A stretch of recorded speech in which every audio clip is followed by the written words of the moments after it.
warar dheeraad ah ayaa waxa ay ka soo baxayaan weerarkii iyo qaraxyadii isxigxigay oo lagu qaaday xarunta wasaaradda waxbarashada hidaha iyo tacliinta sare ee ku taala isgoyska Soobe ee magaalada Muqdisho.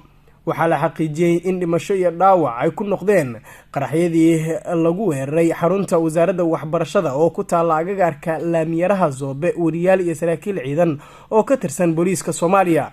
dadka la xaqiijiyay in qaraxa ay ku dhinteen waxaa ka mid ah taliyaha saldhigga booliiska degmada Hodan wariye Maxamed Ciise Koona oo ka mid ahaa wariyaashii TV-ga M24 Somali TV, halka uu ku dhaawacmay agaasimihii TV-ga Cabdulqaadir Okey.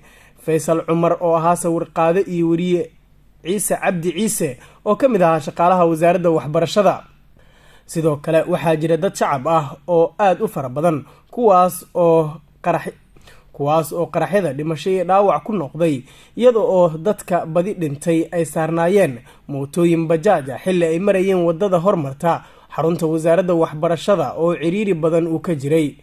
laamaha ammaanka dowladda Soomaaliya ayaa xiray wadooyinka soo gala xarunta wasaaradda oo mararka qaar laga maqlo rasaas, iyada oo la xaqiijiyay in ay ka maqnaayeen xilliga uu weerarka dhacay xarunta wasiirka waxbarashada ku-xigeenkiisa iyo sidoo kale agaasimaha guud ee wasaaradda waxbarashada.